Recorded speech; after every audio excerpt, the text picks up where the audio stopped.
Welcome to Business Live. I'm Mark Croskery. In BL today, happy Friday. We got first up, massive company here. That's Seprod Limited, trading in shares here, and not a surprise to see a purchase here by a director. Always good to see skin in the game.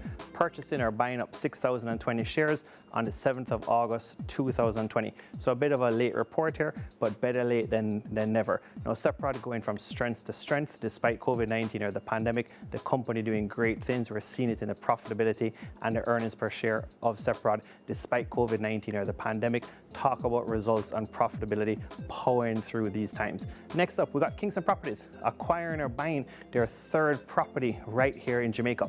So buying a warehouse in Kingston on East Ashenham Road, 88,000 square foot. That is big time. That's like almost 2 acres you're talking about, almost exactly 2 acres of building. Now they bought it on a property which is just under 4 acres of land. The consideration, a whopping 607.5 million Jamaican dollars. It was done on a deal, a sale and leaseback deal, so they'll get some guaranteed income coming in. That is great to see.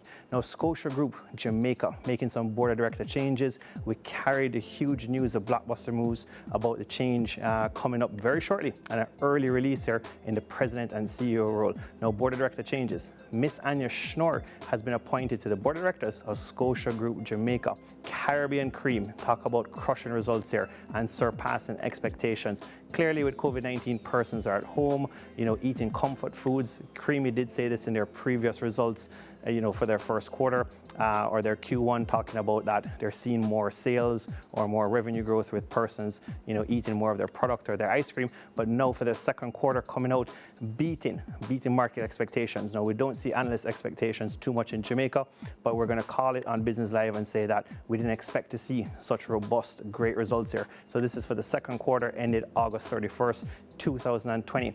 EPS, earnings per share, hitting 12 cents versus 4 cents. Revenues springboarding 461.4 million Jamaican dollars versus 422.2 million Jamaican dollars. So Creamy is back, folks, after the results dropped off after doing that plant expansion or warehousing or just capacity overall.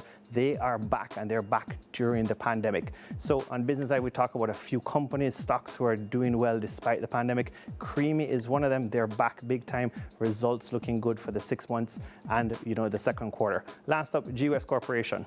Notice of annual general meeting, their AGM, it's coming up. It's slated for November 16th, 2020, right around the corner. It's going to be at 10 a.m. at Grandview in Montego Bay in the west. You see a lot of companies using this facility. It's a great facility.